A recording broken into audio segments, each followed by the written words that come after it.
Olá, tudo bem? Aqui é o Luiz e o vídeo de hoje é sobre o que é e também o que não é o projeto do Real Digital, o Drex. Vou fazer aqui uma análise técnica com você, focado nos aspectos de blockchain, smart contracts e oportunidades para desenvolvedores que estão surgindo por causa desse novo projeto do Banco Central. Então, se você está estudando programação para a área de blockchain, este projeto com certeza tem que estar no seu radar.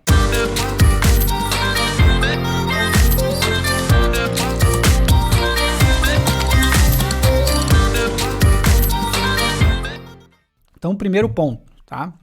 O que é o Real Digital, certo? O projeto do Real Digital é um projeto de CBDC. O que é CBDC, Luiz? CBDC é uma sigla para Central Bank Digital Currency, né? Então, moeda digital do Banco Central, certo? Então, via de regra, um CBDC é isso. É você digitalizar o dinheiro em espécie que já roda aí em todas as economias no mundo inteiro. Certo? Um projeto de CBDC brasileiro, isso é um tipo de projeto que já está rolando em mais de 80% da economia mundial, se não me engano. É quase 90% dos países, não, 90% do PIB mundial, não dá 90% dos países, né? Que tem poucos países que tem quase todo o PIB mundial. Mas quase 90% do PIB mundial já está, né, sendo projetado para rodar em CBDCs. Então, se vocês derem uma procurada na internet, aqui tem das várias fontes que vocês vão encontrar, essa aqui é da Febraban, né? Tem mais aí de 110 países atualmente, né, trabalhando ou implantando ou rodando CBDCs, certo? Porque é uma evolução natural da moeda fiduciária ela ser inteiramente digital, certo? Ela ter aí mecanismos que permitam ela ser digital. E quando a gente fala em uma moeda digital, a gente está indo muito além do que apenas fazer o que um Pix faz, certo? Que é só transferir o valor de A para B. Isso vai ser mais explícito conforme a gente for avançar do que o projeto de CBDC brasileiro, né, que é o Real Digital, se propõe. Tá? Então é ir muito além, porque o pessoal pergunta muito assim, Luiz, mas para que Real Digital? O Real já não é digital? Quando eu acesso o meu dinheiro no aplicativo do banco no celular, eu já não estou acessando ele de forma digital? Tá. Né? A questão é que vai muito além disso. Né? Tanto que esse nome Real Digital não se descarta a possibilidade dele mudar. Né? Eles estão ainda discutindo ainda o melhor nome. O próprio Pix, né, a título de curiosidade, eu trabalhava no setor bancário quando se implantou o Pix, né? A gente começou a falar de pagamentos instantâneos. O nome Pix surgiu muito depois. Né? O nome do projeto, na época, quando surgiu o piloto, era Pagamentos Instantâneos. Era o nome que os bancos tinham acesso e depois se tornou o Pix. Então esse nome Real Digital, ele gera esse tipo de confusão, né? Mas o Real já não é digital? Nos bancos lá, eles não ficam usando dinheiro em papel, né? Eles usam digital. Na sua imensa maioria, né? Então esse nome ele não ajuda muito, mas ao mesmo tempo se chamar de cripto real ou coisa do tipo também fica muito estranho, né? Então a ideia deles, eles não descartam a possibilidade, isso em fala do presidente do Banco Central, de ter um nome diferente para o projeto, tá? Mas o fato é que os países todos, eles já têm projetos rolando ou em piloto ou já implantados de CBDC, como fala aqui, por exemplo, dentre vários outros artigos que você vai encontrar aí na internet explicando, tá? Esse artigo aqui da Febraban Tech. Show? Febraban que é a Federação dos Bancos Brasileiros. Beleza? Show. O projeto brasileiro, especificamente CBDC, ele vai de encontro com um projeto muito maior do Banco Central chamado Open Finance, que talvez vocês já estejam também a par, talvez vocês já tenham se envolvido de alguma forma, porque todos os bancos estão oferecendo para vocês mecanismos de Open Finance. A ideia do Open Finance é justamente expandir mais o sistema financeiro de modo que cada banco deixe de ser um silo, né? Deixe de ser uma ilha, certo? Então que você consiga cruzar melhor, né, os serviços bancários, que você consiga unificar mais facilmente, né, a sua economia doméstica, né? E claro, os bancos, em contrapartida, conseguem oferecer produtos melhores porque eles conhecem mais sobre o seu perfil financeiro, eles trocam mais dados entre si e assim por diante, desde que, claro, você assim o autorize. Tá? Então, é uma maneira do sistema financeiro como um todo se tornar mais transparente sem, né, você também perder o controle sobre o que você quer de fato estar compartilhando entre os bancos. Tá bom?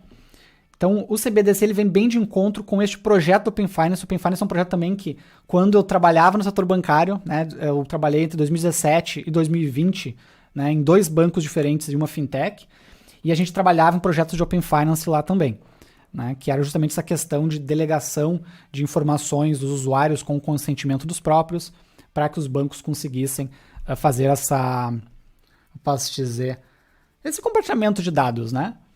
A fim de oferecer produtos melhores para os clientes e também, né, conseguir modelar crédito e outras questões bancárias melhor entre os próprios bancos. Show? Então o CBDC, o CBDC brasileiro, ele seria mais uma etapa nesse grande projeto aí do Open Finance, certo? E nas palavras do próprio presidente do Banco Central, pagamento, tá? Então o Luiz mandar real digital para outra pessoa é o menor dos interesses no projeto do CBDC Real Digital. Tá? É o menor dos interesses. Por quê? Porque o Pix já faz isso e faz isso muito bem. Tá? São pouquíssimos países do mundo que possuem um sistema de pagamento instantâneo tão eficiente, com uma adoção tão grande, né, e que funcione tão bem quanto o Pix. Tá? O sistema bancário brasileiro ele é um dos melhores do mundo. Pasmem, para quem não sabe disso, né? Correntemente se ganham prêmios internacionais ligados à tecnologia, principalmente, e segurança no setor bancário brasileiro. Tá? E o Pix é um exemplo disso. Então, se o objetivo fosse, de fato, apenas a transferência de fundos entre as pessoas ou entre os bancos, etc., o Pix já existe. Antes do Pix já existia a TED, antes da TED já existia a DOC, já tinha outros mecanismos. Tá? Segundo o presidente do Banco Central, tá? O objetivo que se quer chegar com o CBDC é uma plataforma programável para tokenização, certo? O que é tokenização, Luiz? Tokenização, e é isso que eu estou falando, gente, vocês podem procurar tranquilamente na internet, tá? Todas as entrevistas e os eventos que o Campus Neto andou participando e falando sobre isso, tá? Estou só repetindo aqui o que está sendo divulgado. O objetivo é que a gente tenha uma plataforma governamental que permita a tokenização de ativos e, através dessa tokenização, a gente consiga programar contratos que facilitem, que agilizem o sistema financeiro nacional e coloque o Brasil conectado no sistema financeiro internacional que está se formando a partir dos CBDCs dos países. O que isso quer dizer na prática, Luiz? Tá? O que é tokenizar um ativo, primeiramente? Né? É você ter um registro, né, numa ledger distribuída, num livro-razão, numa blockchain distribuída, certo? De um ativo, seja digital ou seja físico. Então, por exemplo, eu quero, sei lá, tokenizar este smartphone aqui. Né? Então, eu registro a posse desse smartphone numa blockchain, por exemplo, né? E o detentor daquele token, por direito, também é o dono deste telefone. Na prática, tokenizar é como se fosse criar um contrato para um ativo, né? Só que um contrato registrado na blockchain, ao invés de estar registrado num cartório tradicional. Então, sim, né, o que está sendo proposto e o que está sendo colocado como objetivo não é criar mais uma forma de pagamento digital que a gente já tem, tá? Mas sim que a gente consiga, através desses mecanismos, a gente consiga ter uma plataforma programável de pagamentos e tokenização, certo? Que você consiga criar, né, contratos inteligentes para, por exemplo, né, transferência, aquisição de ativos, de imóveis, de veículos, né, serviços cartoriais diversos e por aí vai. Certo? Então a ideia é chegar nisso. Claro que isso é um horizonte, né? Isso não é do dia para a noite. É claro que vai ter uma série de empecilhos para chegar nisso. A gente está falando de um projeto governamental, né, que envolve questões públicas, né? Então tem uma série de questões a serem discutidas ainda e evoluídas ao longo do tempo, tá? Então estou trazendo apenas o que está sendo trazido aí como projeto, certo? Inclusive foi citado um exemplo, né? Para hoje você comprar um imóvel no exterior, por exemplo, é um processo que pode levar até 2 meses, toda a burocracia, os trâmites e etc., né? Através de integração entre a CBDC do seu país, né, e a CBDC do outro país, por exemplo, que é o grande objetivo que a CBDC brasileira se integre, né, que o Real Digital se integre com a CBDC dos outros países, né, e tem algumas coisas que já estão caminhando nesse sentido, você conseguiria, em questão de minutos, fazer a transferência da propriedade de um imóvel no exterior, por exemplo, ao invés de levar 2 meses. Né. Outro exemplo que foi passado, né, que seria beneficiado por uma CBDC. Hoje, por exemplo, quando você vai vender um carro ou vai comprar um carro, fica aquela situação bem complicada, né? De, cara, eu vou preencher o documento e o cara vai me pagar, mas daí eu quero que ele me pague primeiro e eu entrego o documento depois. Mas o cara que vai pagar, ele quer que ele entregue o documento primeiro para ele do carro e depois ele paga. Fica aquela coisa meio desconfortável, né? De quem vai dar o primeiro passo. No momento que você tokeniza o bem, né? Que é o veículo no caso, e atrela a posse dele ao preenchimento de condições de um contrato inteligente, né, fica muito mais simples da pessoa, né, confiar no serviço, né, de realizar o pagamento para o serviço e o serviço só transferir o pagamento para o vendedor quando a posse do bem também estiver contigo automaticamente. Né, e do outro lado, o vendedor também. É mais fácil para ele confiar que transferindo o token, né, a posse do token para o contrato, né, ele vai receber o pagamento assim que o contrato receber o pagamento, né, ele vai transferir para ele e ele vai automaticamente a posse do token ir para outra pessoa. Tá? Isso que eu estou falando aqui, para quem já estudou alguma coisa ou mexeu alguma coisa em smart contract, sabe que é perfeitamente viável, tecnicamente falando. Tá? A gente sabe que governamentalmente tem outros desafios, certo? Mas tecnicamente falando é perfeitamente viável. Então não é de se duvidar que tecnicamente a gente tenha como chegar nesse nível de CBDC, nesse nível de interações de pessoas e sistemas com os smart contracts que rodariam nesse CBDC, tá bom? Novamente, sem juízo de valor de governo, políticas e por aí vai, focando inteiramente aí na questão técnica, beleza? Então é isso que é, tá? Não é apenas pagamento digital, objetivo é ser na plataforma, projeto ainda na linha do Open Finance, de integrar cada vez mais os bancos, instituições financeiras, as carteiras e por aí vai, certo? E claro que tem outras questões também envolvidas aí, fiscais, tributárias, que isso também, óbvio que está no radar do governo, que vai ser muito benéfico para o governo fazer fiscalizações e por aí vai. Tá? Então também não sou ingênuo a ponto de achar que o governo não tem interesses aí de arrecadação e tudo mais, natural, tá bom? Só realmente esses pontos, do ponto de vista de programação, eles não são relevantes, tá bom? É mais do ponto de vista de políticas públicas e tudo mais, que não é a minha praia. O segundo ponto, que é interessante a gente trazer também, é o que ele não é. Primeiro, o Real Digital, tá? Tem gente falando besteira aí na internet de que o Real Digital vai rodar na rede Ethereum. Real Digital não vai rodar na rede Ethereum, e nem na rede do Bitcoin, e nem nenhuma outra rede pública de blockchain, tá? E também não vai rodar numa Layer 2 em cima de outra rede, certo? O Real Digital vai rodar numa rede própria, certo? Por várias questões, mas principalmente para o governo poder manter controle total, certo? Se fosse utilizado uma rede pública, o governo estaria à mercê da rede pública em que ele estivesse conectado, certo? Então não faria, seria completamente insano o governo de um país colocar, né, toda a sua política pública financeira e smart contracts, organização de ativos e tudo mais, né, pelo menos para mim a ideia é insana, né, nas mãos de um projeto que ele não tem o controle, certo? Que ele não tem o controle. Não quer dizer que isso não seria ótimo, ser tudo descentralizado, né, mas para o governo isso é insanidade, né, o governo abrir mão do seu controle da economia, né, de um aspecto tão importante da economia assim, certo? Então, o Real Digital ele não é uma aplicação de Layer 2 em cima de uma outra blockchain e ele não vai ser um contrato ou alguns contratos rodando numa blockchain já existente como a da Ethereum, tá?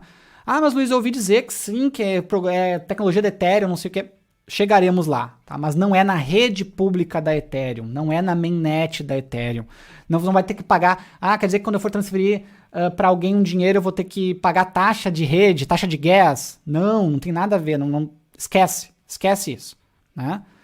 Ah, quer dizer que o real digital vai ser uma criptomoeda que daí eu vou poder, vai valorizar e eu vou poder investir nela. Não tem nada a ver, não leve para essa linha, tá? Não leve para essa linha porque é uma linha completamente errada que eu vi muita gente trazendo, né, quando ouviu a palavra Ethereum, associou a rede da Ethereum, daí começaram a falar, mas daí vai ter congestionamento no real digital, não sei. Cara, não quer dizer que talvez não tenha congestionamento, mas não tem nada a ver, tá, com rodar uma moeda digital, com rodar um token na rede da Ethereum, tá?